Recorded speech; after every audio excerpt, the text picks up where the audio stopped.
प्रीति जी चंडीगढ़ से। राधे राधे गुरु जी। गुरुदेव, किसी अपने के द्वारा विश्वासघात और दिल को चोट पहुंचाने के बाद मन में एक अजीब सी कड़वाहट भर जाती है उसके प्रति, जिससे हमारे उसके साथ जो गलत व्यवहार किया है। अगर हमारे साथ कोई विश्वासघात करता है तो हमने किसी के साथ विश्वासघात किया है। हमारा पक्की बात मान लेना, आप संशय मत करना, क्योंकि अगर हमारे द्वारा कर्म नहीं बिगड़ा है तो हमारे साथ कोई कर्म बिगाड़ नहीं सकता।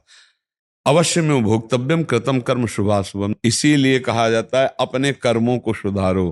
को न काहू के सुख दुख कर दाता, निज कृत कर्म भोग सुन भ्राता। कोई किसी को सुख दुख देने वाला नहीं, अपने कर्मों का भोग जीव को भोगना पड़ता है। तो हमारे साथ विश्वासघात आज हो रहा है और हम कल को भूल चुके हैं, लेकिन कल हमने उसके साथ विश्वासघात किया था, तभी वो हमारे साथ विश्वासघात कर रहा। पक्का समझो, यहाँ हिसाब किताब बराबर करने के लिए आए हो तो कर लो, नाम जप करते हुए मुक्त हो जाओ। अब अगर उसकी निंदा करो, अब आप उसके आगे कार्यक्रम करो तो नया संस्कार बनेगा, वो आपको भोगना पड़ेगा। बिना हमारा कर्म बिगड़े कोई हमको दंड नहीं दे सकता, खुली आम बात है। अब हमको ज्ञान नहीं, बोले बेमतलब का उत्तर दे दिए, बोले कि तुम्हारा ही कर्म रहा होगा। अब चूंकि आपको ज्ञान नहीं है ना। अच्छा, अभी इसी जन्म की बात बताओ, 9 महीने माँ के गर्भ में रहे, आपको याद है कुछ? तो कितनी याद है? पूर्व जन्म की बात छोड़ो, हम इसी जन्म की कह रहे हैं। 9 महीना अपने माँ के गर्भ में हम सब रहे हैं, कुछ याद नहीं है कि क्या हालचाल थे आपके? माँ के गर्भ में कितना भयंकर कष्ट था, आपको पता है? मलमूत्र के बीच में कीड़े की तरह हम थे भाई। मलाशय मूत्राशय है उदर में, और वहीं तो खोपड़ी के बल से हमारा सृजन हुआ है। हमें याद है, बोला एको सेकंड का अनुभव करके बताओ कि माँ के गर्भ में क्या। तो फिर पीछे के कर्म का कैसे याद होगा तुम्हें, जब इसी जन्म का याद नहीं? तो मानना पड़ेगा, बिना कर्म के हमें कोई सुख दुख नहीं दे सकता। अगर जैसे मान लो कोई पुत्र आया, ऐसा पवित्र आचरण करता है, ऐसे कार्य करता है, माता पिता देख देख के सुखी होते नहीं होते? और एक ऐसा आता है कि जन्म से ही कष्ट देना शुरू कर देता है, पैसा बर्बाद करना शुरू कर, पूरा जीवन नरक कर देता है। क्या हुआ?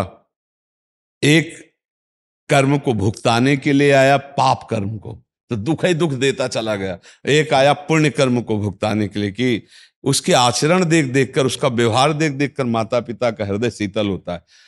क्योंकि तुमने थोड़ी पुत्र की रचना की है, कि सब कोई चाहता है हमारा पुत्र हमें सुख देने वाला बने, तुम्हारे कर्म ने रचना की है। अब कोई ऐसे आते हैं कि जन्म से ही बीमारी शुरू हो गई, पैदा होते ही लाखों करोड़ों रुपए खर्चा हुए, और फिर इसके बाद पधार गए, रुपया भी बर्बाद हो गया और चले गए। वो अपना कर्जा लेने आए थे। एक आया कि बचपन से कमाना शुरू किया और माता पिता को खूब सुख प्रदान किया, वो आया है हिसाब देने के लिए, वो हिसाब दे रहा है। हमारी बात मान लो, अध्यात्म के विषय की बात कह रहे हैं। यहाँ कोई किसी को सुख दुख नहीं देता, अपने कर्मों को हम भोगने के लिए आए।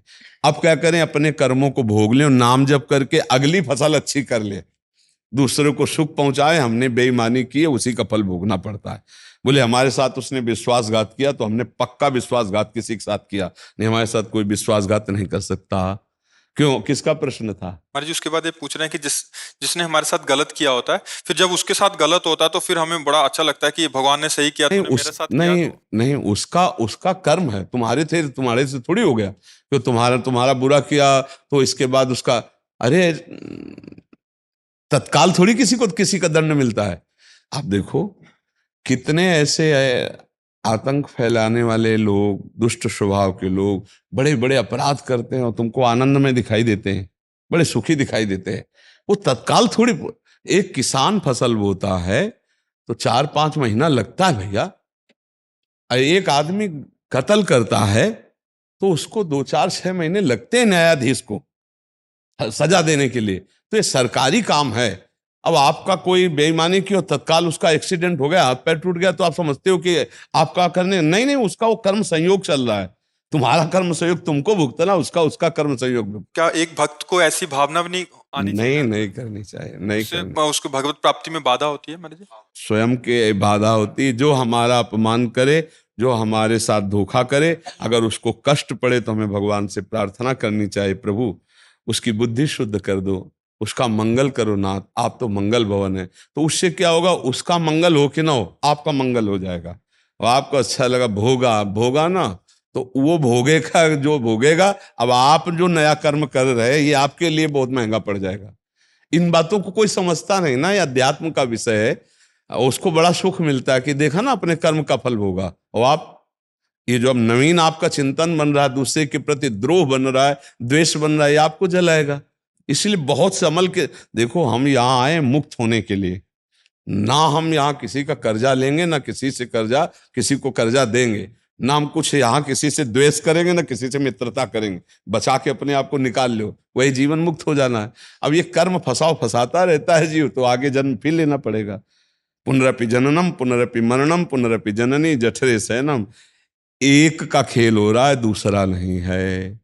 एक ही है। हम ये बात करें तभी सवाल हल होगा, जब आप याद रखोगे सूत्र की एक है, एको ब्रह्म द्वितीयो नास्ति। वही है, वही है, वही है।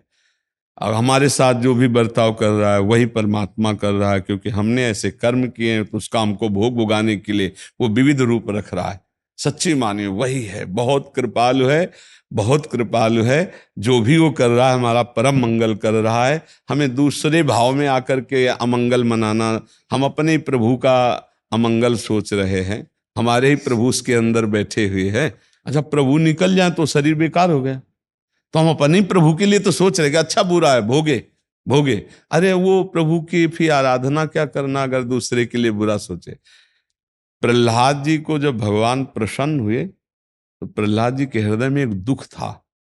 उनका प्रभु कैसा भी हो, है तो मेरा पिता, और आपसे द्रोह किया और आपने उससे मारा, प्रभु क्या उसकी सदगति हो जाएगी उसने आपको? तो उनका बेटा, तुम्हारे जैसा पुत्र जिसके हुआ है, उसकी सदगति अगर 21 पीढ़ियां होती तो तर जाती। तो है तो 21 पीढ़ियां ही नहीं है, क्योंकि वो तो सृष्टि के नजदीक ही है, भगवत पार्षद स्वरूप है सृष्टि के नजदीक। कहा तुम्हारे जैसा पुत्र लेकिन प्रहलाद जी के हृदय में था ना कि मेरे पिता का उद्धार होगा कि नहीं, कल्याण होगा कि नहीं। क्योंकि प्रभु से द्रोह कर, भक्त के हृदय में द्रोह करने वाले के प्रति भी कल्याण भाव रहता है। और कितना सताया था हिरण्यकश्यप ने प्रहलाद जी को। पर प्रहलाद जी जब भगवान मिले तो बात क्या की कि मेरे पिता का कल्याण होगा कि नहीं, क्योंकि वो आपसे द्रोह करता था। तो उनका जिसे आप जैसा पुत्र उसका कल्याण नहीं। तो भगवान ने आंतों की माला डाल रखी थी उसके हिरण्यकश्यप की। तो ऐसे मान लो प्रश्नवाचक दृष्टि से देखा कि तो उनका इन आंतों में अन्न पचा वीर्य बना, और तेरे जैसा माँ भागवत इसलिए मैं माला पहने हूं हाथों की। बड़ा भयंकर रूप नरसिंह भगवान का था, फाड़ के हाथों की माला डाल। भगवान उन आंतों का आदर कर रहे हैं गले में डाले हुए कि इससे भक्त पैदा हुआ था, अन्न पचा था, वीर्य बना था इन्हीं आंतों से, तो ये भक्त पैदा हुआ था। वो आंतें परम पवित्र हैं। तो आप समझो भक्त का क्या स्वभाव होता है कि अपना अहित और अमंगल करने वाले का भी कल्याण होगा कि नहीं होगा, ये भगवान से पूछे।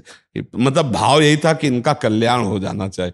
तो हमको वही करना जो अपने गुरुजन बड़े भगत जन करते चले आ रहे हैं कि जो हमारा अपमान करत जे अनसहन निंदक तीनों पे अनुग्रह करें। भगवान इसको कभी दुख ना हो, गलती है उसकी, आप बुद्धि शुद्ध कर दो, आप बड़े हो, ज्ञान समुद्र हो, क्षमा कर दो नाथ, उसका मंगल हो। ऐसा भक्तों को पाया गया स्वभाव, तभी भगवान उनके अधीन हो गए। ऐसा नहीं पाया गया कि आप कष्ट भोगो, और भोगते हुए कष्ट देखकर वो भक्त के हृदय में दुख होता है। पर दुख द्रवई सुसंत पुनीता। अरे भगवान इसको क्यों कष्ट मिल गया, ऐसा हम किसी के भी कष्ट को देखकर हर्षित ना हो, ये हमारी साधुता या भक्ति नहीं है। दूसरे के दुख में दुखी होकर तत्काल हमें उपाय सोचना, क्या कर सकता हूं कि इसके दुख को मिटा दूं। अब मेरे पास तो कोई सामर्थ्य नहीं, तो हे भगवान इनके दुख का शमन करो, ऐसा व्यवहार रखना चाहिए।